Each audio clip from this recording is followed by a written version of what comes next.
Life Academy would like to acknowledge the traditional custodians of the land that we record this podcast on.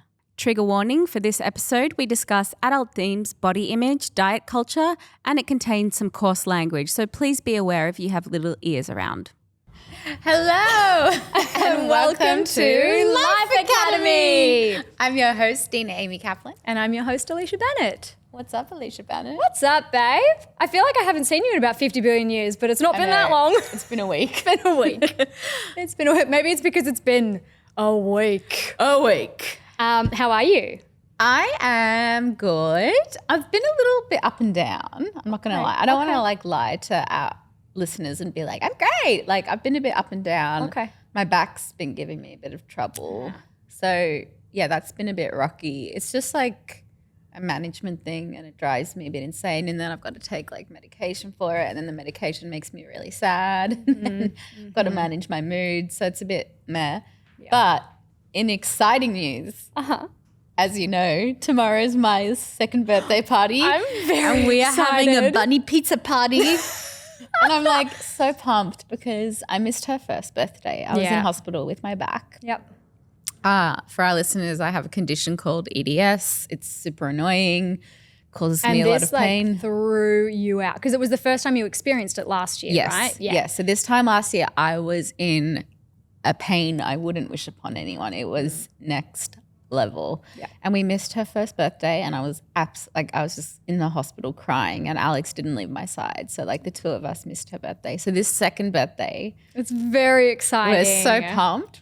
I can't wait. Her favorite food is pizza. And her favorite things are bunnies. So we're having a bunny pizza little party. bunny, Hop, hop, hop. It's going to be so good. Her and Isla are just going to be doing that all day. Hop, little bunny, hop, hop, We'll just hop. play it on repeat. Yeah. I made a pasta pastel yesterday. That was really bless. fun. And Mum it mode. was so fun. I made little gift bags. I felt like I was doing, like for the retreat, I make gift bags, but this is different because it was a the teeny same. bit It was the different. same thing. I was like lining up the gift bags and like a Mars bar in here and and then I was like, gosh, I'm giving so much sugar to these kids. I hope the mums aren't going to be They're mad going at to me. go feral. Yeah, Absolutely but feral. That's a them problem. That's what birthday parties are for. So anyway, I'm super excited about the birthday party and just having a really good time this weekend. I just want to be present and enjoy catching up with friends who are coming from all over to see us. And yeah, it's just going to be a blast. We're excited. I'm very excited to be there. Isla's got a very cute little outfit to wear. It's bet very she bunny does. themed. Oh my God, I'm excited. And she's got really cute bunny ears that I forgot to give her at Easter. So I'm like, well, this is the perfect opportunity to pop them on her little head. Have So you that's told gonna her be it's a cute. bunny party? I have. my We've been gosh. singing Hop Little Bunny. Amazing. Yeah, she's been going nuts. See the little bunny. That's absolutely not the words. It's see the bunny sleeping see the till bunny it's near. Okay. Anyway, for our Anyway. listeners, I'm so sorry. So sorry, guys. We lost ourselves there. How are you? I'm really good. I've got my eyebrows done. I've got my hair done. I'm feeling fresh. I've got a new Sabi t-shirt on. Oh, she got a zombie. Got myself a Sabi. It's like winning the lottery. It is. I could not tell you, like going onto that website and trying to get something weekly. And I found something. So good. And it's a really cool one. Thank you. The back of it is super cool as well as some little, you can't see it. Anyway, that's boring for Speaking our of having your listeners. hair done, I just had my hair done with your hairdresser. Yeah, I'm just Lachlan, turning into Lachlan you. John, thank Shout you. out to Lachlan John. love Hair. you. We love you. And the reason I went to see him is because I now have grey hairs, which is very new. They've just decided to pop up and they like little silver sprinkles that come out of the top of my That's head. a good little catchphrase for them. They're little silver sprinkles. Silver sprinkles. So I'm not into it. No? I'm not into it. I know lots of people are like, embrace it. No, I'm not embracing Not it. embracing it. I've had to embrace them for the part. I reckon I got them like 30. Really? Yeah. I mean, not full on that you can't, and it's not super noticeable in my hair because I am blonde. Yes. But at one point, like when I had my hair was very grown out, probably around the time that I had Isla, like it was so grown out. I'm talking like probably 9 months didn't get my hair done for, and my hair grows fast. I was like fully dark blonde all over, and yeah, the grays were super noticeable, but like I was like, I got them way before my mum ever got them. I was like, Mum was probably 50 by the time she got her first grey hair. What's going on? like, This is ridiculous. Bitch. So anyway, shout out to Lachlan John. He did my hair for me this morning, covered the greys, love feeling you. fab so that You the look bunny stunned. party grey free. Sorry, back to you. I just wanted to tell you about my hair. No, I love it because he also did my color and it's fresh and it's beautiful and I'm very Beautiful. excited. And your nails are done? No, my nails aren't done. These are actually Oh. from Sydney and they're starting to come off. Like, Oh, I thought that was just a cool Frenchie. no. It was peeling off in the shower this morning, so I just kind of started to peel it. Oh, I was like, oh, you got it, like, you know. Oh, I got a little special one. special French. No, I didn't get a special French. It's just peeling off, and I don't. You know how much I hate getting my nails. I do know done. how much you hate It getting is your nails like done. I will avoid it, and it's if I have to, I will. I love having them look pretty. However, the process of getting them done, like it just it makes me. Have want you to vomit. tried listening to a podcast while you get it done? No, That's what I do. but it's the feel. It's like scratching. Oh, you don't like the feel. Okay. Yeah, it's the feel. Oh, it's that's just a whole other thing. Yeah. I Okay. find it very uncomfortable. Know thyself. I just know this is what I think our life lesson of the week is know thyself. Oh. Because the guest that we have today, Ooh. I have been so obsessed with her since I met her. And You have been hyping her up to me. yes. Yeah. You know how like you have your people that you're like, this is my favorite person in the world. This is my favorite person in the world. The things that I have learnt, and this is what I mean by know thyself. Like there were so many things about my body, the way that it works and my hormones that I had no idea about. Right. And I learnt from our wonderful guest. Let me introduce you to her, Olivia Orchowski. Please tell me that's how I say your last name. Look, it's not, but I'm going on 34 years of no one saying it properly, so it's just. How do you say it? Orchowski. Because you are Polish. It's a Polish Yeah. surname. That's so beautiful the way you said it. Totally fine. It's like when Spanish people like say their surnames and you're like, oh, I can't get my mouth to do Yeah. that. So it's totally fine. No one's ever said it properly. Probably my parents have, but that's about it. That's about it. That's Well- a bonus. It's 2 people, I should say.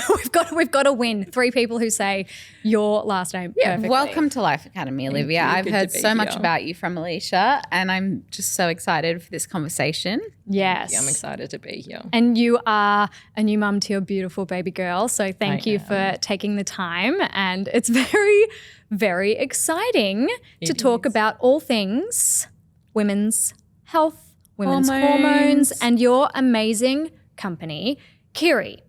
You are founder and CEO of this incredible basal body ring that I am obsessed with. When you started talking about this, how long ago was it now that you actually came up with the idea to create this? So it was 2020 that I came up with the idea, and I still have no idea what I'm doing. I fully lean None of into us that. do. But it was 2020 when I came up with the concept for it, and it was a really long R&D, so research and development period, and then we launched in 2023. And we spent 2023 fulfilling orders and doing everything, 2024 working with feedback and improving the product, and then rebranding and relaunching in 2025. So it's been 5 years. And it's like, I look back at that and I'm like, holy shit, where did that time go? It's a long, it feels like a long time, but a very short amount of time at the same. Because I remember first hearing about it. And this is probably when I first started hearing and learning about my hormones and my body. And, there's different parts of the month where it's like, oh, I should be feeling like this and I probably shouldn't be working out. It doesn't feel right to do that, so probably shouldn't be. And like just so many different things, the different phases. And like I heard nothing, I learned nothing about this in school. I learned nothing about it in my early 20s. Like I was so mind blown that I had no clue about so many different things about my body and inside my body. And it was so fascinating to watch you go through this process and the reason you created KYRI, which is formerly known as Femtech. Femtech, yeah. So I thought I was being super smart when I named it Femtech, but then when you go down the legal route of trying to trademark things, it just became way too hard. We just kept getting roadblocked, and it was like, we just need to rebrand. And you kind of outgrew it as well, because when I named it Femtech, it was with a K, and I was like, oh my God, so smart, so witty. And then you launch and you're like, okay, we've kind of outgrown this as a company, and we rebranded and we went to KYRI. So it's KYRI. We went to KYRI because we really wanted to pull on the strength of what we see with like Valkyries. And we wanted to pull on that strength and give that to women. So we rebranded, and it has been, let me tell you, anyone who's listening and wants to start a company, just pick the right name from the start. Yeah, right. That's your first rebrand. life lesson. And there's a life lesson. A rebrand is a giant pain in the ass, but it's worth it when you obviously do it. But it was really hard work. 0 out of 10 don't recommend. Right. So, Olivia, I don't know very much about you. Can you give me a little bit of a backstory of what has led you to starting this company and what got you so interested in women's health and hormones? And give me a little backstory. So I'll try to keep it super, super short. Yeah. I first started as a personal trainer, and it was in that time that you kind of realize that everyone that's coming to you has the same goal. Everyone wants to lose weight. And then all of the women I was working with, every single one of them was popping up in PCOS and endometriosis and all of these conditions that were impacting their ability to lose fat. And every single time they went to the GP would give them the same answer, which is, here is the pill. Here's the pill. This fixes your problem. And it's not fixing the problem, it's masking it. And Sometimes aggravating it. absolutely. Yeah. And these women were coming to me and they didn't know how to lose fat. I didn't know how to work with their condition, because when you qualify as a PT, you know, here's your textbook of what it's supposed to look like, and nothing ever looks like the textbook. And these poor women were coming to me and needed help with their cycles. So as you do, you know, you upskill, you go back to uni, you come back with a fresh set of eyes, you realise that a barbell can't fix every single problem. And you come in and try and help these women. And the hard part was, the more that I learned and the deeper I delved, the more I was like, holy shit, these women are so underserved with the current model of care that they're going with. Right now, it's awesome because there's this big spotlight on women's health, and you have so many practitioners, so many naturopaths, TCMs, women's health coaches, personal trainers specializing in it and enjoying it and loving it. Whereas even 10 years ago, that wasn't a thing. No, it wasn't. It really wasn't. It was, your point of care was a GP if you had an issue, and that was it. Your answer was the pill. Yeah, and maybe you'd go to a naturopath, but your naturopath didn't know about the, you know, intricate women's health things that they do now. They would really, I mean, not poo-pooing naturopathy at all, but they wouldn't know about the women's health issues that we have now and what they need to support them. So, from there it just expanded. And when it came to starting KYRI, it really came from a pain point because my clients weren't taking their temperature in the morning, and I needed them to take their temperature so I could see what was going on with their cycle. Were they ovulating? They wouldn't do it. It was like pulling teeth. I was like, oh my God, I'll create a smart ring. It'll be super easy. They can wear it overnight. Like, how hard can it be? And it's, surprise, really hard. It sounds pretty fucking hard. But Just create a ring. But at the time I was like, it's not that hard. It's not that hard to start something new. Like, stupider people have done harder things in life. Surely I can do this, and like got there eventually. But yeah, One ring to rule them all. pretty much. I did so many memes in the start, and then So marketing good. was like, okay, ease off the Lord of the Rings and the Harry Potter memes. I was there for all of it. And I was Loved like, okay, it. well, They would have gone over my head.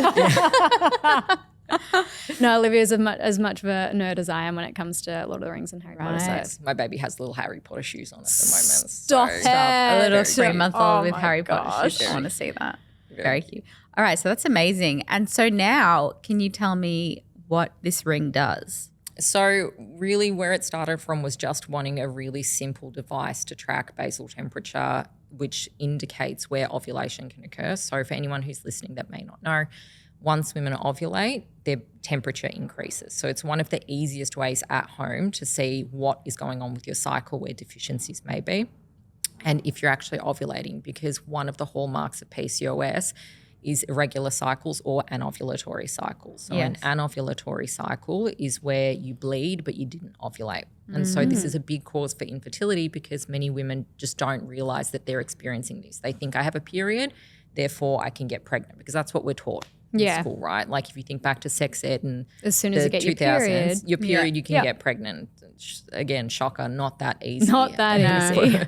Which many women will attest to. So we're tracking basal temperature, heart rate variability, and SpO2. So these are all just markers in terms of health and stress physiology.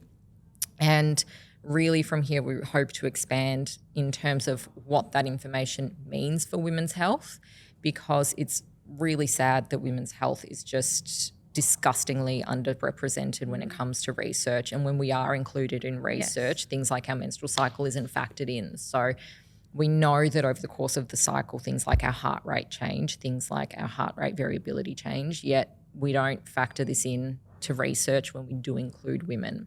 Which is why I'm so excited about your ring in particular, because something like another similar kind of basal body ring, it's based off of men's research. And it's, you know, you can still get, I suppose, like similar kind of things, but this is made specifically for women, by women, and I don't have enough good things to say. I'm so excited about it.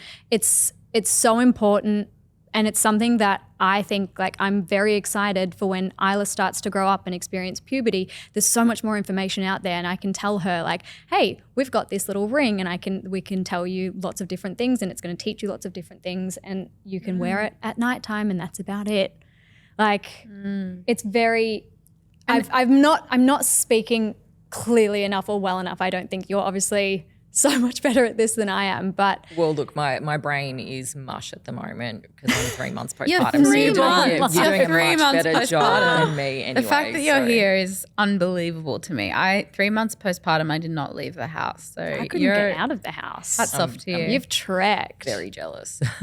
No. incredible. We're very, very grateful that you're here. So in terms of the research that you started to do when you started Femtech, was there anything that you found out that you yourself, you were like shocked by or surprised by in the process? I mean, for me, it really was, at that point, I was really deep in research because I love researching things, and when you look at women's health, I really love deep diving and finding something random where you're like, oh my God, there's this paper where they've compared progesterone levels for vegetarians and egalitarians and omnivores, and you're like, that's really cool, someone thought of that.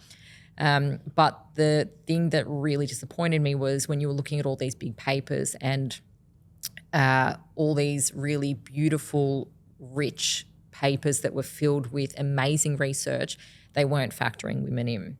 And like I said, when they weren't factoring in their cycles. And it's like, we as women know from a very base level, our mood changes through our cycle, our energy changes through our cycle.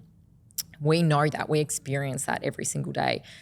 And yet we're supposed to believe that how drugs interact with us don't change over the course of the cycle. Yeah. Now we know that SSRIs change over the course of the cycle, how they interact with us. And so I was going through this, I was like, women are just so underrepresented. And then when women were factored in, they just lumped us all together. And every single, like the three of us sitting here are very different in our hormonal needs. I'm postpartum and I don't have a period. You have a period. You were saying before we jumped on. I have PMDD and I'm on HRT. Yeah, so to lump us all together it's crazy. and think that we represent the same thing is also a disservice. Yeah. So that was part of what I really wanted to do with Femtech and KYRI, was to create something where we can not create aggregated data but separate women and give them the support they need and really dig into what we can with more research. So we know that women who are postpartum will experience XYZ. Women who are perimenopausal might experience it differently. Women who are perimenopausal and have listed endometriosis might experience something differently again. And I think that's the most exciting part. And I guess the most disappointing part about research and the most exciting part about what we're doing now, because we really get the opportunity to shine that spotlight on underrepresented groups. Amazing. And you have had quite a bit of interest as well. I know that you were a part of like Forbes, a Forbes article. What was it exactly with the Forbes that you?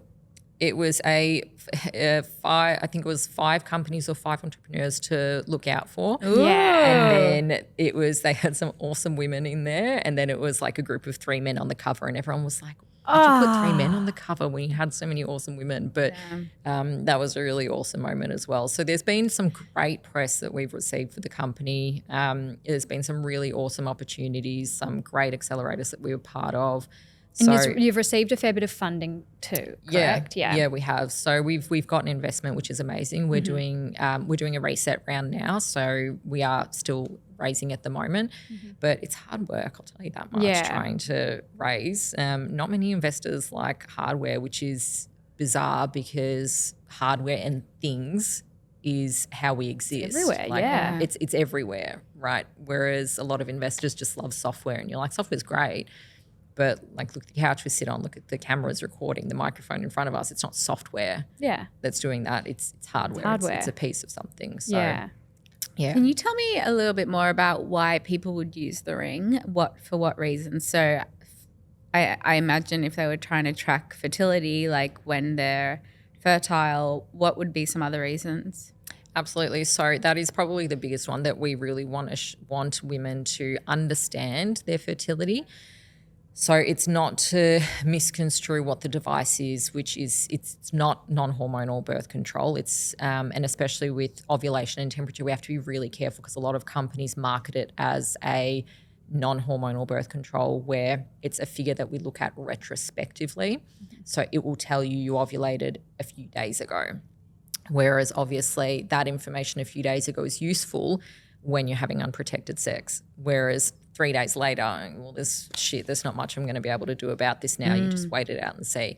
So aside from obviously tracking the fertility aspect and seeing when women do ovulate, giving girls education, there's a lot more that we want to delve into with stress physiology and what that means for women who have PCOS, endometriosis, and how that impacts their conditions. So one of the coolest things that I know from our preliminary data is that with women who have marked PCOS in the app as their hormonal condition, they're logging that they're stressed 70% of the time, whereas women who have no hormonal conditions are logging that they're happy most of the time. Oof, fuck them. And that's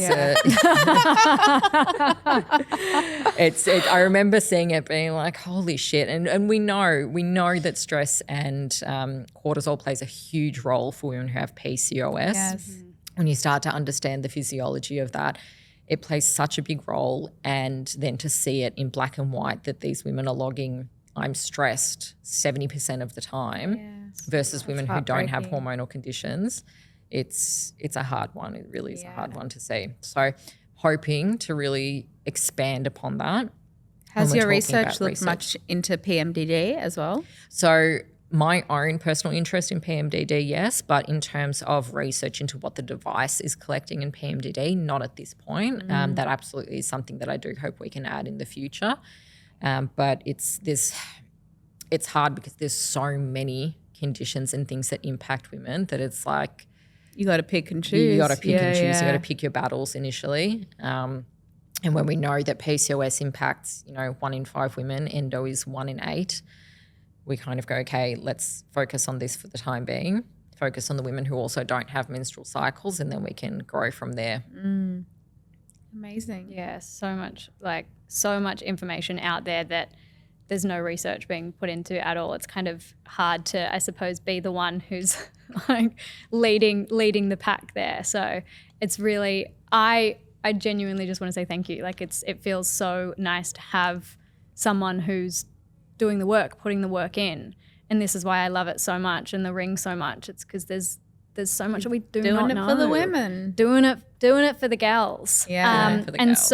And with like PCOS and with endometriosis and just periods in general, I remember seeing quite a few years ago now you posted something and I was like, oh, you said that in terms of having a period, there shouldn't necessarily be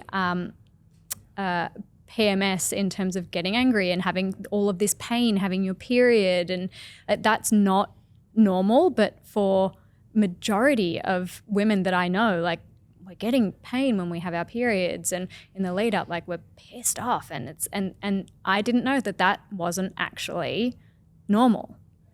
It's not normal. It's wait, common. what? I'm like, wait, what? Yes. It's and this is for anyone who doesn't know what PMDD is. It's like the steroid version of PMS, but a lot worse. And obviously, a lot of women get misdiagnosed with things like depression and bipolar. Yeah. It's hell on earth, basically. Absolute hell. I've worked with a lot of women who have had PMDD, and it's not easy. But for the women who experience the myriad of other symptoms that are less severe than that, again, it's not normal, it's just common. So really your period should be arriving and leaving without disrupting your life. So that means pain. Somebody, no. What do you mean? Yeah. It really should. It should come without disrupting your life. You shouldn't be spotting for days before you get your period. It shouldn't be so heavy that you're bleeding through tampons and pads every hour. It shouldn't be so painful that you have to pop pills to get through the day. Your mood leading up to it should be stable. Yes, we would see some changes, minor changes, but like I said, everything should arrive and leave without a major disruption. Yeah. Unfortunately, that's not the case. Yeah, I mean, I guess says holistic health, but it says everyone else obviously just missed the memo. So yeah, and there's all the women raging, going, "Well, that's not what fucking happens every month." Yeah. But do you know what I also say? That the point I like to point out is that is it actually you raging, or is it just you are so under-supported and haven't got help at home? Yeah. And people are leaving shit everywhere, or you've got the mental load on you all the time. So it's like, is it really a period symptom, or is it just a life symptom in general where everything is thrust on you and you have to deal with it as well? So I do feel sorry. No, please continue because I do feel that there's a heightened sensitivity for me anyway through as I start to ovulate till I get my period. There's a heightened sensitivity where that mental load and frustration of whatever life throws at me, I'm like, oh my God, I don't have the window of tolerance that I usually do when I'm in that phase leading up to my period. So I think it's a bit of both. It's a bit of PMDD, but it's also not having the right support and understanding. Like so many doctors and GPs still to this day, like they don't know anything about PMDD, and my periods were debilitating my whole life. Like I'm talking hospital, I'm talking not getting through a period without needing to take, endone and opioids and like pain, crazy pain. So to hear this stuff, like, well, that's not normal. Yeah, it's kind of, I'm like, really? Do you know what the shit thing is? That women get so gaslit when they go to medical professionals. And I actually did a post about this recently, which was like information asymmetry, where in the 70s, if you went to buy a car, the car salesman knew everything. He could sell you a lemon and you wouldn't know, right?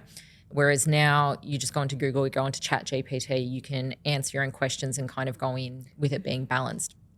And so that's happening more now, whereas previously that wasn't the case for women. When they had any issue going to the GP, it's kind of like you just trusted what was being said and you get told that you're crazy. And even women who present to hospitals having heart attacks, because we present with different symptoms, we're often sent home and told that we're just anxious.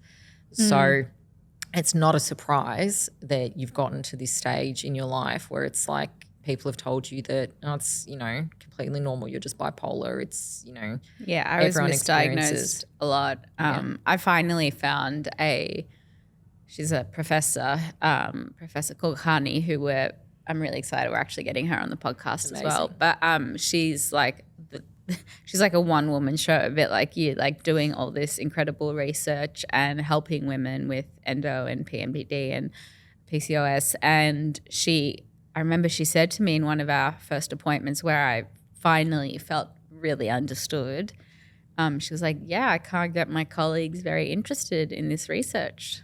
She was like, I know. I was like, why are you the only person, like, why have you got a 3-year wait list and why are you the only person doing this? And she's like, can't get my colleagues interested.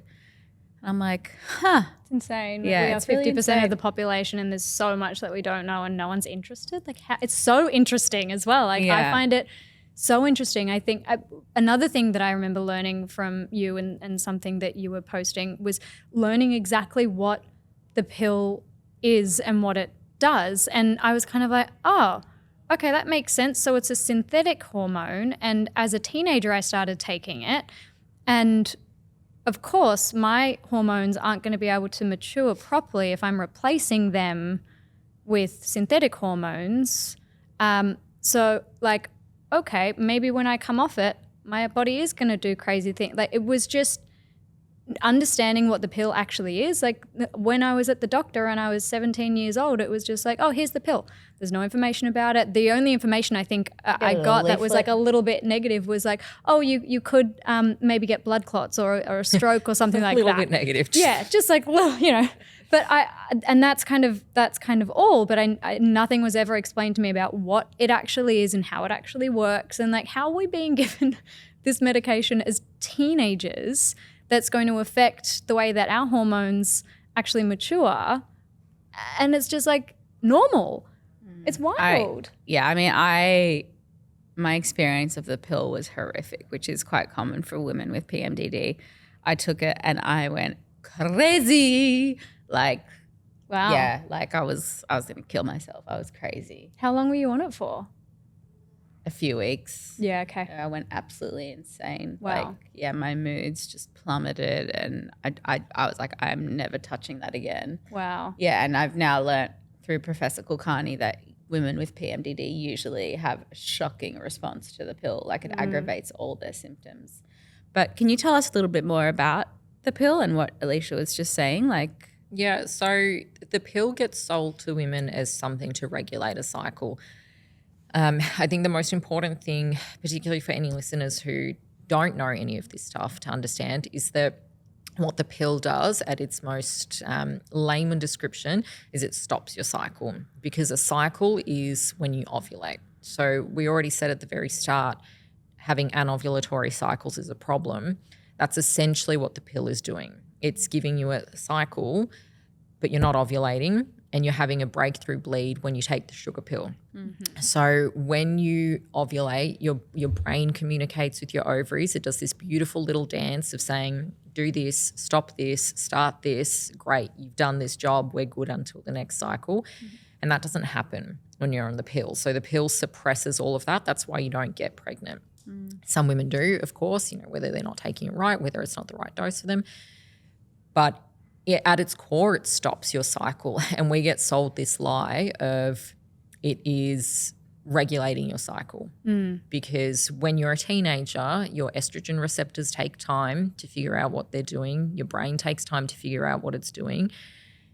And your cycles will be irregular, painful, heavy for about 8 to 10 years. And that's not to go back on what we just said before, where it's like that's not normal, it's common. Over that period, yes, there is like a sliding spectrum of where it becomes really not normal, but you're expected to be irregular. You're expected to have slightly heavier periods when you're younger. And unfortunately, we go to the GP. Our parents, bless their souls, they don't know any better because they've always trusted the GP. Yeah. And they take us and then go, well, I can see my daughter's struggling. She's having a hard time. So take her to the doctor and get her the pill, sort this out. And then, wow, bingo, bango, my period's not heavy anymore. My period's not killing me. It arrives and leaves without ruining my life. I love the pill. It's amazing. And then we really find out that moving forward, there's no research into long-term fertility and how that may look for women after coming off the pill. There's nothing. We have the biggest generation of women who are struggling with fertility at the moment, and we were the generation that was put on the pill at 14, 15. Yeah. And, it doesn't take a rocket scientist to go, hey, maybe there's, something there. Yeah. The pill doesn't regulate your cycle. It stops your cycle. And unfortunately, what we see happening for the overwhelming majority of women is that the symptoms they had before they went on the pill coming back with a vengeance when they come off of the pill, because the pill is the biggest depletion of micronutrients, minerals and vitamins we see with the pill. So things like magnesium, selenium, B6, B12, all of these get depleted. And then when you think about health and when you think about women's health, all of these are really important. So even with something like PMS and PMDD, B6 is really important for mood stabilization. And so women who experience PMDD often do really well when they're supplemented with B6. that's depleted significantly. So it's no wonder that your symptoms came back worse. It's no wonder that you felt so shit when you were on the pill, because something that is there to stabilize your mood is being directly depleted. And when you look at the research, it's quite broad, but the research does show that women who are on the pill do need to supplement B6, and the ranges are quite vast in terms of the research. So yeah, it's Such fascinating stuff. It's super disappointing. Yeah. It's fascinating and it's disappointing because so many women are just thrust on the pill. And the thing and is, they stay on it for years and years and years. And the thing is, like at 17, a lot of women might go on it because they start becoming sexually active, and maybe at that point having a pregnancy and a baby is the worst thing in the world that can happen to them. But then they stay on the pill for the next 10 years when they're in a, for example, stable relationship or whatever it may be. And they don't consider that, hey, maybe an unplanned pregnancy at this point in my life isn't actually going to ruin my life. Yeah. You know, I've finished uni, I have a stable career, I have a partner, we have a house, but they don't ever revisit that thought process. They just stay on the pill and don't even consider that, hey, actually, you know, what I'm doing to my body isn't really necessary at this point. And I think that's the thing that shocks me the most, is that it's no one ever goes back to go, hey, the reason I started this, is this still valid for me? So say there's women out there who are like, okay, I want to get off the pill and I'm going to start using the KYRI. Am I saying it right? The KYRI ring. What are the benefits for them? What will it help them do and learn? So it's going to give you a big shining spotlight onto whether you're actually ovulating or not. And when I started KYRI and created the device, I really wanted something that women could data-wise take to their doctor or healthcare practitioner and go, hey, this is what I'm seeing. Every single time before I get my period, for 3 days before, you can see over the last how many cycles that I am incredibly stressed and moody and anxious. Every single time, let's talk about this. So that's what I wanted to start, where it was an easy way for women to communicate with their practitioners. So when you're coming off of the pill, starting to track something with a device, a smart device, is the easiest way to figure out what's going on. We do see women who come off the pill experience something called post-pill PCOS. So it means that they're experiencing PCOS, which should resolve within about 6 months of coming off the pill. And it's very normal for women to have irregular cycles. They expect to come off the pill and have a period the next month. And for the overwhelming majority of women, that's not the case. Some women do. Some women do ovulate 2 weeks later and get a period, and their cycle goes back to normal. But from the women that I've worked with over the last decade, that's probably been about twice. so interesting. I think taking a step back too, I wanted to say, and these conversations aren't to demonize anyone who is on the pill or make anyone feel bad for being on the pill. But the thing that I learned from these kind of conversations is purely just like, shit, I didn't know any of this. I wish I knew It's it, just because then I'd maybe education, make a awareness. different choice or a different decision. And as you said, you know, going through so much of my life in my 20s where I was in a stable relationship and it was probably don't need to be on. I didn't even have a thought. And I didn't think about what it could potentially be doing to my body, because the doctor gave it to me and it was fine. Yeah. So yeah, I think like I just want to make sure that our listeners are aware that it's not demonizing anyone who's currently taking it and who is happy with taking it as well. Yes. It's purely just information, and it's purely knowledge. So then you can go away and think like, is this still the right choice for me right now? Yeah, and Yeah. same for parents as well with young girls growing up. Like maybe it's something that you'd never even thought of before, and then all of a sudden it's like, oh, okay, well maybe I can make a different choice if I go to the doctor and we discuss different things about my daughter's painful periods or whatever. There's just more knowledge, and it doesn't have to be like straight onto the pill. Yeah, and it's exciting, I think, too, when it comes to KYRI. All of the information that you can get. Like when I came off the pill, I believe I got a period straight after, like the month after, but then I didn't have a period for about 3 months after that. So it was kind of like, I was like, oh, okay, I'm going back to normal, like that's all fine. But I think, and I might be wrong in saying this, that it was probably just my body doing its thing that it had done for the past 11 years. And then for the next month, I still wasn't taking the pill. So it was like, hold on a second, and it had to Going on here, yeah. revamp, and it had to. So it was, and ever since then, my periods have been kind of not all over the shop. I think in terms of I'm pretty regular. However, in terms of actually ovulating and things like that, I've not had much information on it until KYRI. But I'm someone who I have probably 10 days where I'm having like maybe 3 or 4 days of spotting before I actually bleed. And like I think that's not normal. Like 10 whole days where I'm like, oh God, I've got blood coming out of me. Do you know what I mean? So there's so much stuff that I still need to learn and understand about my body. Yeah. I also found it really fascinating. You touched on being a PT and how we train depending on which phase of the cycle we're in.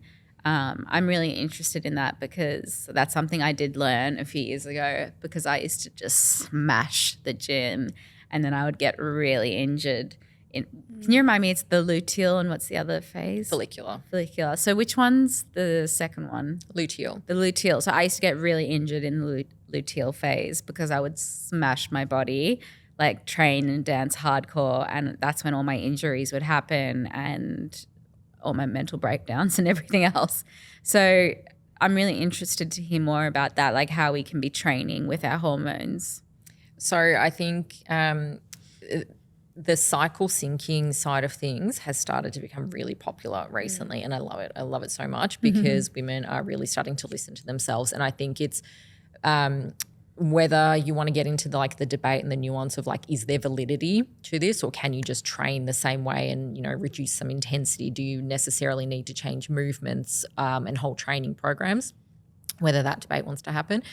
The thing I love the most is that women are finally accepting that it's okay not to kill yourself in the gym on day one of your period, just before you're about to get your period, as opposed to being made to feel by personal trainers, by coaches, by group class trainers that they're not, you know, putting all their effort in. You're going to gain weight. You're not burning as many calories as you could be. Push through. Yeah. So if anything, I love that. I love that for women, and that they're finally getting a bit of a break where it's like, hey, it's actually okay to take it a bit easier.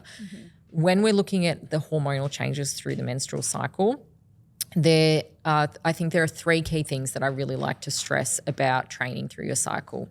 One, when we look at the start of the cycle, because we're obviously bleeding, because we have so much nerve sensitivity, because we have so much inflammation through like the pelvic region, that's the time where I say either take a few days off at the start.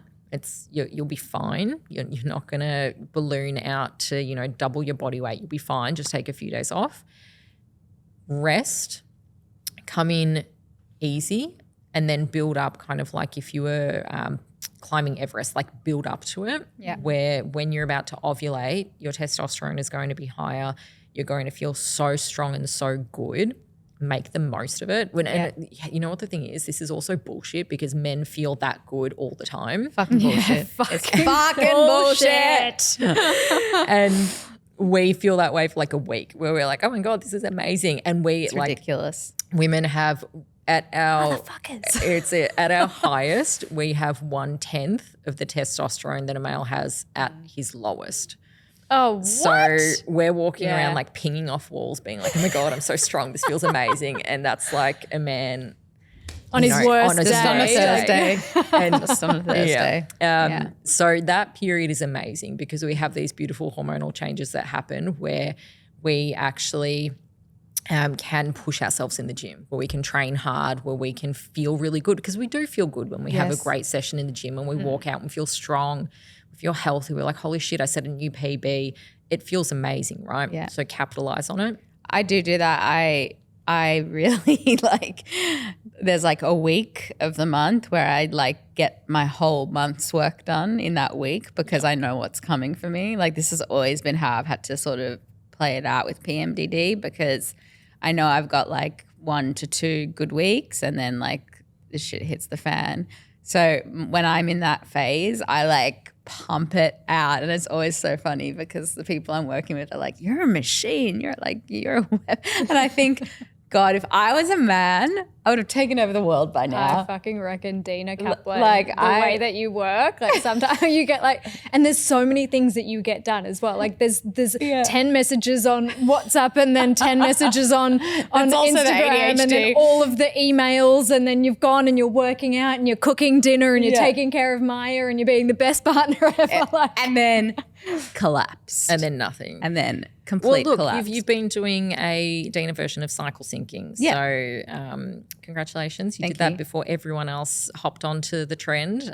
You were just working with your hormones. And that's a really big thing now that women go, I know that I'm going to be peaking in my late follicular phase, and when I'm about to ovulate, shit, yeah, I'm going to maximize what I can do in terms of energy, in terms of output, Yes. in terms of work production.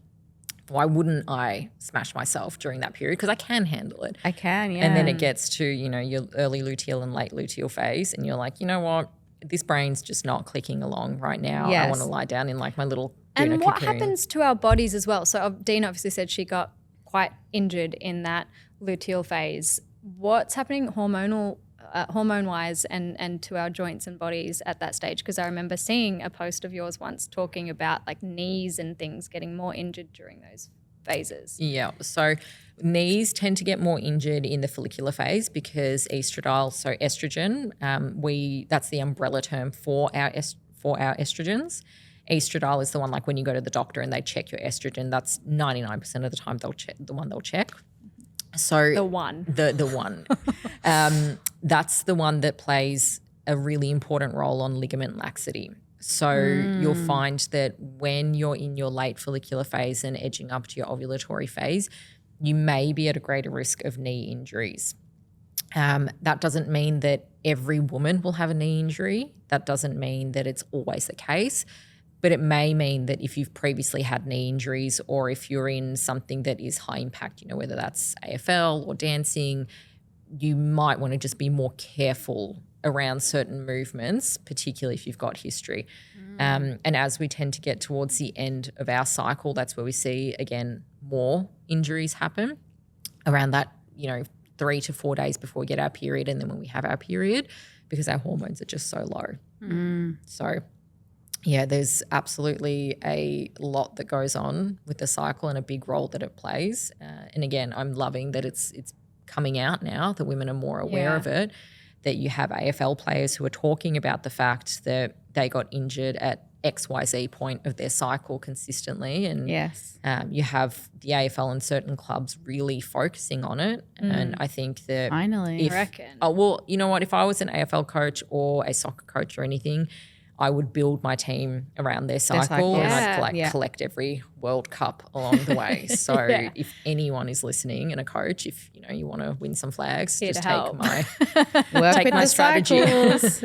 Work with the cycles. And what about eating to your cycle? Are you into that as well? Are you kind of in, because I see people, they're like, I'll eat more of these seeds, like the seed cycle syncing with your periods. And do you know much about that? Are you into doing that? I'm not into it. I always say if something works for you, it works for you. And if you like doing it and you feel better doing it, it doesn't matter that the research isn't there to support it. Like whether it's a psychosomatic response or whether it actually is. I mean, your experience is anecdotal research. So, if it's working for you, it's working for you. I like that I don't answer. do the like the seed side of stuff. I tend to look at that and think you're probably feeling better just because you're getting good quality food in and you're focusing on some of the micronutrients that come from there as opposed to having it at a specific time. But there is a little bit of merit in how you can eat around your cycle. But again, it's one of those things that I don't really like to push on a lot of women, because if you don't understand the basics of nutrition and you don't understand that protein is important and you don't understand that fats are important and when to eat carbs and how you can have a lot of carbs and work them around workouts, all of that, boring bullshit. If you don't understand I love it. that, So not boring So to me. Dina. I love then it. it's like, why would you go to that next level of I'm going to change all of my nutrition around at this start of my cycle, then again at the end? But what we can say is that as you get into your luteal phase, you might tolerate fats a little bit better. So if you're particularly hungry, you might want to reach for something that is slightly more dense in fats than carbs, even though you'll want carbs. That might be something that you can reach for. But it's super interesting how women's appetites change over the course of the cycle, what they're wanting to consume, what their body is telling them to consume. We have different amino acids that are required at the end of our cycle, where it's, we have a greater reliance on them. So it's very cool. It's so cool. Yeah. But again, if you don't want to do it, you don't have to. Yeah. It's not something that is going to change your life. And if you're doing it and it's changed your life, amazing. I love that for you. Yeah. So it's very much just, I always go back to the basics and say, do you know what protein is? Do you know how to track food? Do you understand how much food you need to be eating? Because women are chronic undereaters. Do you understand that to feel good, you need to be eating somewhere above, 1,800 to 2,000 calories? And if you don't, let's focus on that first. And then we can talk about some of the cycle syncing, seeding stuff. Yeah. And I think so you're obviously postpartum at the moment as well. There's so much information. You're also breastfeeding, is that correct? I am. Yeah, so much information and so many different things that women are told to do as well to support that and how you're feeling. I'd love to see your take on it, because I also believe that when you were pregnant, the way that you were kind of tracking your blood sugars and things as well, all of that was really interesting for me. Are you happy to touch on some of that? Oh, that's interesting. I had gestational diabetes, so I'm very interested to hear this. It's so I've posted about it on my stories a few times. I don't know if you've seen it, Alicia. I was tracking and doing continuous blood glucose monitoring. I didn't announce my pregnancy on Instagram until I'd given birth. And I was doing, it was a good time. It was very peaceful. Yeah. And I was doing continuous blood glucose monitoring, and I had someone come for my blood in my messages, and I was like, it was the heaviest I'd ever been. I was swollen, I was watery, and she was like, you money mongering load of lard. And I was like, oh my God, I can't handle this right now. So the issue was that she was saying that health influencers using things like continuous blood glucose monitoring takes away from type 1 diabetics who need it. So aside from the fact that there's not much validity to that argument, because it's a private purchase, we're not taking away obviously from anyone who needs it. It's not like there's this finite amount and we're taking them. And that is one of those who don't know, it's one of the little things that you can attach to your arm that continuously monitors your blood sugar levels. Yeah. For what reason did you wear that? So I just didn't want to do the glucose tolerance test. And when you look at doing one spot measurement of glucose in pregnancy, I just didn't feel like it was accurate enough. So even getting up and stubbing your toe. This is what I'm saying, Dina. It's not good enough. Yeah, it's just not good enough. So it was even like getting up and stubbing your toe in the morning and driving to go and get your bloods is going to change your glucose and how your body responds. So I was like, there's not much point to that. If this is something that I'm going to be monitoring properly and potentially experiencing, then I want to do it properly. I don't want to go into the end of this pregnancy and have missed something because my blood glucose was fine, and then, my baby is 8 kilos because of gestational diabetes. No, thank you. That's not coming out of me. So I was like, let's get the information in the best way possible. Who taught you to be like this? I don't know. I really don't know. Maybe let's pay credit to my parents somewhere along the way. It was the acting classes we did. It was definitely the acting classes. There's something in you that's not willing to settle for what is just the given, you know? How you were talking about, like, there's lessons when you had your car accident. There's lessons that you were still here that you needed to teach. I think this is Olivia for me. Like, there's so much that she's learnt, that she's teaching other people, that is opening our minds. Like, I feel like the more that we can open the doors to information like this, the more that people are interested in it, because like I had no interest in it when I didn't know anything about it. And now that I see the posts that you put out, the conversations that you have, I'm like, fuck, that's interesting. And even just, you haven't posted a whole lot about it, but just that, testing the blood sugar levels, like that is so interesting. And it is the thing of is the glucose like, is it enough? And It's a very empowering approach. You're like, nope, that's not enough. I'm gonna do it my way. And I think you're I have here mad for a respect reason. for you. Yeah. Thank you. Yeah. I like the notion of everyone's here for a reason and to do something important. Just, depends on the scale that you're willing to do it on. But I just think that when you look at women, we've been so underrepresented historically.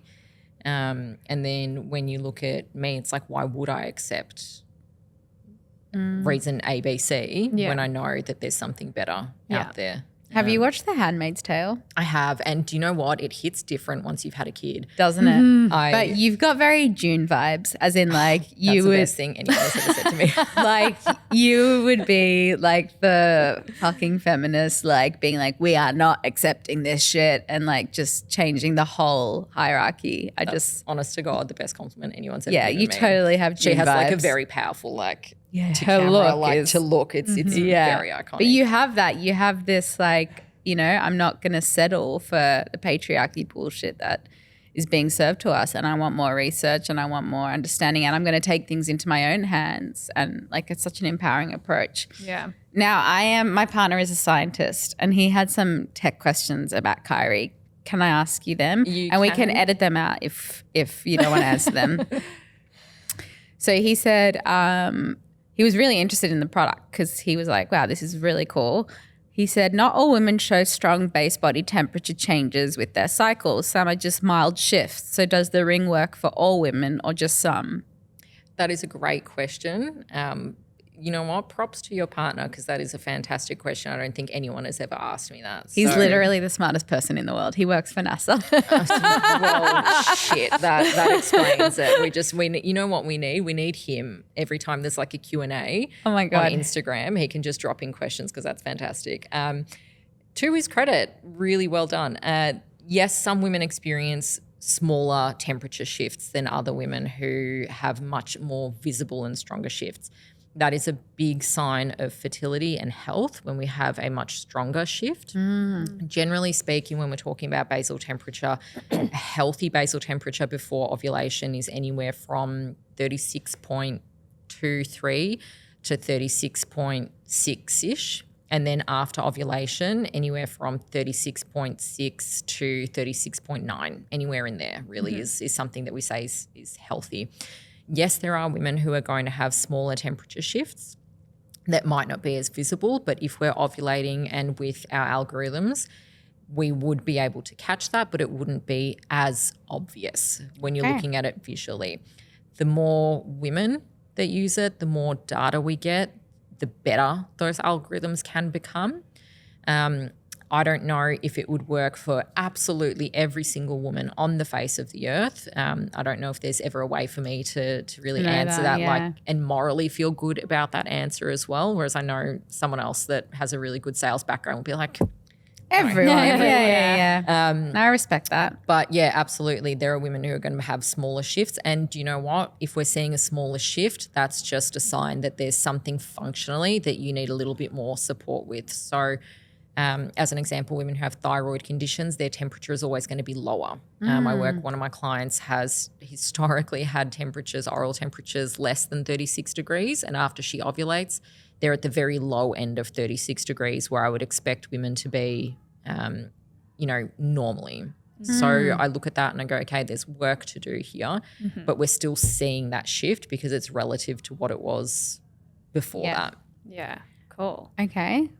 Can I keep going with this? Absolutely. I'm hoping he stumps me. If the ring system works off temperature only, how do you correct for other things that change body temperature? Example being sick, alcohol, stress, irregular sleep, travel, and change in circadian rhythms.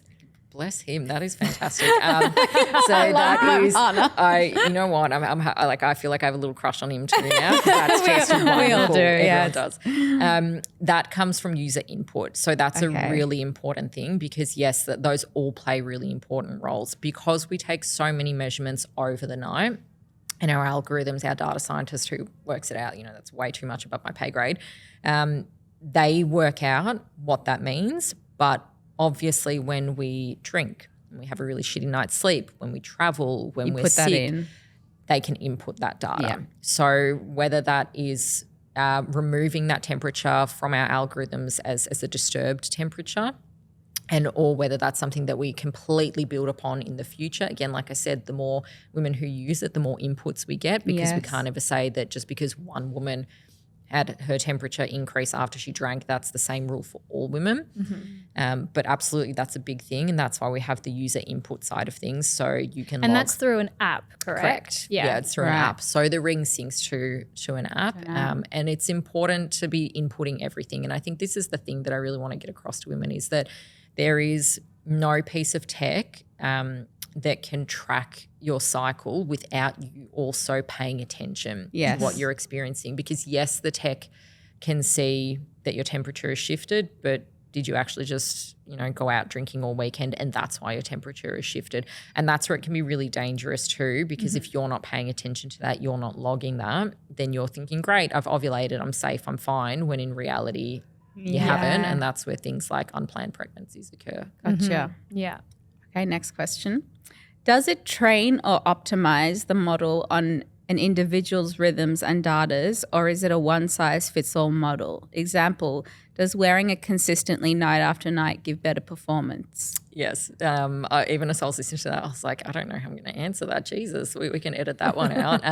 But yes, the more you wear it, the better it gets, because, again, that data, that input coming in, what our data scientists are able to do with it is obviously build upon our algorithms and see, hey, this is actually what we see every single month happening for this user. This is what we see every single month or every single cycle happening for this group of users. So And the it does point get would better be as it goes. is to wear it every night to bed, Correct. right? Yeah.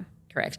And that's the important thing, that when we're talking about even remove wearables, if we're talking about oral temperature tracking, which is a big way of avoiding pregnancy, it's a very important method, that's something that still has to be done every single day. And when we have gaps in charts, so when we anyone who tracks their cycle naturally and they track their temperature, you have a chart that you put it into. When you have too many gaps, it's too hard to know what's happening. So you have to track every day at the very least. Once you go to every second day, it becomes too messy. So again, going back to what you were saying, where you were talking about the pill, and, it's not to demonize anyone. It is hard work tracking your cycle. It is hard work getting to know your body and understanding your discharge, understanding what your cervix is doing, understanding what your mood is doing. Sometimes it is easier to stay on a hormonal birth control. I don't want that for women. I want them to feel good. I want them to feel good in their cycles. I don't want them to be dealing with the negatives. Yeah. But the reality is, if you're not going to do it properly, that's where unplanned pregnancies happen. And, I always go back to this where I say, no matter what side of the political spectrum you sit on in terms of your belief around, pro-life or pro-choice, whatever it is, everyone can agree that when they're decreased, it's better. Yeah. It's not like anyone who's pro-choice wants women to be constantly going and going through procedures. They don't want that. No. They just want them to have the choice to be able to do that. Yeah. There's some, unfortunately. And this is where body literacy, full stop, it should just be something that we're all taught as we're growing up. So it's not a thing of going, oh God, I'm an adult and now I have to go and learn all of this stuff about my body because it's overwhelming. If we're just taught it gradually, as we're taught maths, English, all these kind of things, just understanding, having an understanding from, schooling years upwards, then it's not an overwhelming thing, and it's just never been a part of our world. We are 50% of the population, and it's never been a thing of I remember when you think about sex education, the first thing you kind of see is a banana and someone putting a condom on it, and it's okay, and we're still okay, really? Yeah. It's not talking about, hey, so you have hormones that change throughout your cycle, and you can actually tell by your temperature drop if or temperature rise if you're ovulating, and you're actually only able to fall pregnant 1 or 2 days out of the month.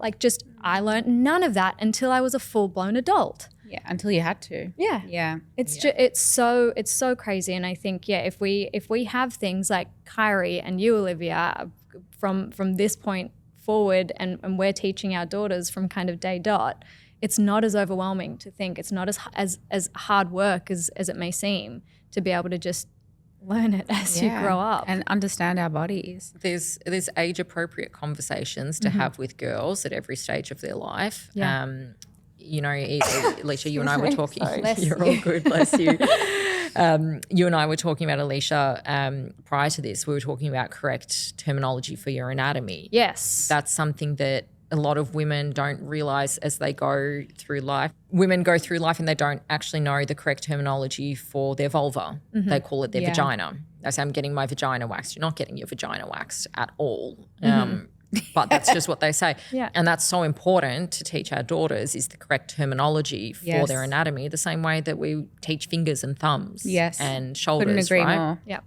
Couldn't agree more. I honestly didn't know where my urethra actually was until I was like late teens, early 20s. I didn't actually know exactly where it was positioned. Like I don't think that's uncommon. no, and this is I remember having a conversation with some of my girlfriends around that time, and everyone was like, "Oh, I thought it was there," and I was like, "Nope."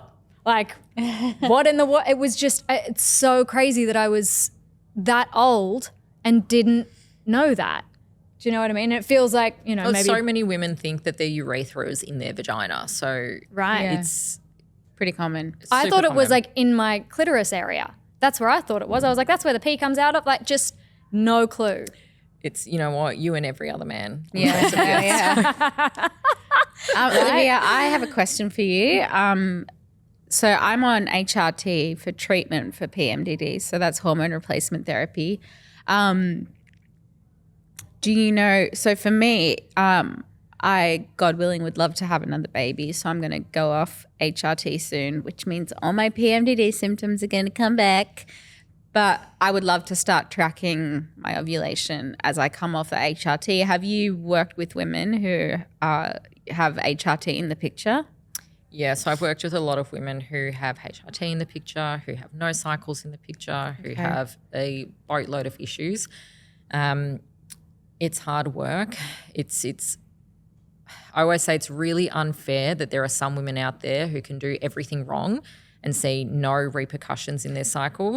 And then there's women who have to do everything right to the T to see even 10% of the improvement. And it's really unfair, and it's just our genetics, and it sucks, and it's just that's I'm all in I can acceptance say. of. I'm like, these are the cards I've been dealt. Yeah, Like, it's you know, and I'm in that's a acceptance. powerful thing where you kind of accept it and you stop feeling like a victim in Yes. yourself, because that's a powerful thing in itself. But absolutely have worked with a lot of women who have experienced a shitload of issues and want to ovulate and get pregnant again. And So I can use the ring. you can absolutely use the ring to track your cycle, especially if you're wanting to get pregnant. That's a fantastic thing. Well, be using it. We'll be using it. We're going to try get pregnant at the same time. Very excited. You know what? I want that for you. I so want After that for you. after we perform on Dancing with the Stars together, then we're going to have a having baby. babies. Is there any other TV shows you want to drop to be on, like Big Brother or? Not Big Brother, Not Big no. Brother, no. Anything kind of dancing wise. I mean, get me on acting. Let's do some acting again. Yeah, Get we me on both a we show. both love and miss acting. Olivia, it's been such a pleasure and privilege to have you here. Absolutely. Thank you so much. Conversations like this, they're mind blowing, and I love them, and I get like this little oomph out of it where I'm just like, fuck yeah, like let's teach the masses, and it feels so nice to feel like we're in this together. Yeah, and educating ourselves and awareness. It's really important. I have one last question just quickly as well. So you've got a new version of your KYRI ring. So you've got your the first version, and now you've got your 2.0. Yep. What are the differences between the two? So the differences are, first and foremost, we have a new manufacturer. So that makes all the difference when we're talking about quality management systems, how things are made, produced. How can we fix this for the next time around, which is hard for me to accept, because I wish that you could get a product out that's perfect from the First get-go. time, But yeah. Of course not. the My reality is rings, that's I not remember, gonna happen. I've got a little number on mine and everything. I bought your when you had the Kickstarter, I believe. Oh my God. I stupidly was like, numbered charges, that would be awesome. And that was the stupidest thing I could have ever done in my life, was trying to organize like 500 numbered charges along with orders. It was just Nailed it though. look, it's done. It works well. It's super Never cool doing it for again. never doing it again. You're Never doing amazing. numbered charges again. I'm incredibly impressed, and I'm very much looking forward to using my KYRI ring. I'm very excited for you. Before we finish this beautiful life lesson on Life Academy, we like to ask our guests if they have any recommendations or homework for our listeners. So homework, I would love it if women could get up and personal with their cycles, get to know their cycle, start to pay attention to their discharge. What comes out in your undies through the course of your cycle is telling you something. It is giving you signs of fertility. So pay attention to what's coming out. There are many months that we have to go through when we're learning how to track our cycle naturally and use that as a form of non-hormonal birth control. So get familiar with your body before you potentially, have unplanned pregnancies.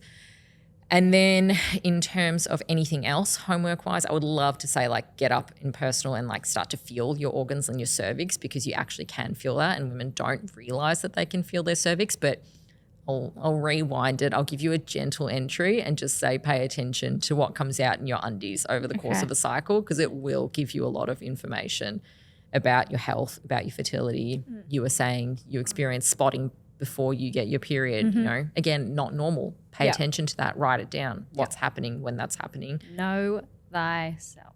Know thyself. Know thy vagina. Know thy vagina. Know thy cycle. Know thy hormones. Exactly. Yeah. Be the slogan. Nice. Brilliant homework. Thank you so much. You're so welcome. Thank you. You got any homework for us or recommendations? I do have homework. I've never been someone who has really enjoyed meditating. There was a point where I tried and I was like, I'm going to meditate every single day and journal and do all the things, because I was like, this is what I need to do. And it sucked every single time. I hated it every single time. However, I tried this meditation. A friend of ours, actually, Cleo Massey. Yep. She has these guided meditations, and I did one, and I was like, oh, that was really lovely. I don't think I went internalized or anything, but it was just really nice, and I just kind of came out of it, and I was like, I didn't hate every second of that, and I didn't focus on like my breath and I just didn't feel uncomfortable. So check out Cleo's guided meditations on Pass Around the Smile. Okay. Yeah, Beautiful. they're great. They're just nice little things. If you hate meditating, if it's something that, because I feel for some people it really works, and for others they're like, meh, can't be bothered. It'd be a real it's- trigger for some people. Yeah. So, and I feel like that was me, where I was like, oh, stillness, breathing, this sucks. A lot of people hate it. But it was a very lovely guided meditation. So I just wanted to kind of say, if you meditate, do some homework and do a meditation with Cleo. I also want to say, buy yourself a KYRI ring. Yeah, because get a KYRI ring. they're so necessary and they're so great. I'm and really excited to the use tech it. behind it is very exciting. For future tracking. I'm very excited about it. My recommendation, totally off topic here, but I'm obsessed with this new cleaner it's a cleaning spray. It's called Dirt, the company. Oh, I saw you post about this. Oh my God. I don't know what witchery this woman has created. Oh my God. But I constantly have dog paws and toddler paws all over my couches and fabrics and clothes. This magic potion is just so amazing. It takes off everything and it smells amazing. So I'm just I messaged my sisters because they're clean freaks. I was like, you got to get this cleaner. I have to try this. My dog's name is Mud, for God's sake. He is so aptly named. You are going to love it. Yeah. Oh so my check out gosh. Dirt, Australian made, and just a brilliant product that I'm currently obsessed with. And I messaged her to say, I love your stuff so much. And then she was like, oh my God, we love Dance Academy. Stop. And then she sent me all their laundry stuff. So now I'm trying all the laundry Amazing. stuff. So I'll let you know how that is. Please. But the actual fabric cleaner and the oil and grease cleaner, life-changing. Wow. For toddlers and dogs. Nice. Life-changing stuff. Love that. Yeah, totally off the mark. But, that's We all love a little bit of that. that's as my a little mother. wreck. Yeah. Be a little pointed toe over there. Oh, it's my little You're point. such a Little beautiful- ballerina. Beautiful feet, It's in Alicia. there somewhere. Olivia, thank you so very much. That was so eye-opening and just brilliant. So much amazing information. We will let you go and get back to your beautiful bubby. And thank you for coming in and talking to us. It's been an absolute. Yeah, thank you so much. I've learnt a whole deal and I'm really excited to use the ring. I'm excited for you. I'm really excited for you. I really hope you guys get to be pregnant at the same time. Yeah. And Hello. imagine then if you have, she totally left She you just left hanging. me there. I'm so sorry. I didn't even see it. Why do I have no peripheral vision? I don't know. Thanks for telling me I left her hanging. I'm so sorry. Doing the Lord's work. It would Absolutely. be amazing if you had like a little boy and a little girl, and then they could get married and you could start God, that. and then we'd be family. Oh my Exactly. God, official family. Shit. Amazing. Yep. Thank you so much, Olivia. Gorge. The bell's about to ring. Class is Dismissed. Mwah. Bye, guys.